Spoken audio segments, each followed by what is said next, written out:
Want to start playing the Township mobile game, but not sure how? I'm Jessica, and in this video, I'll show you how to download and install Township. Note that this video will demonstrate on iPhone, but written instructions for both Android and iOS will be listed in the description box. Now let's get started. To download Township, first open the App Store. Go to the Search tab. Then type in Township at the top.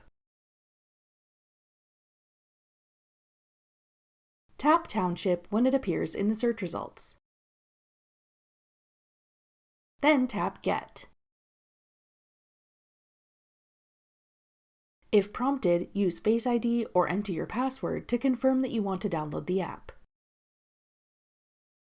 Wait for the installation to complete. Then tap Open to start using the Township app. That's all it takes to download Township. Want to try out other mobile games? Check out this tutorial next.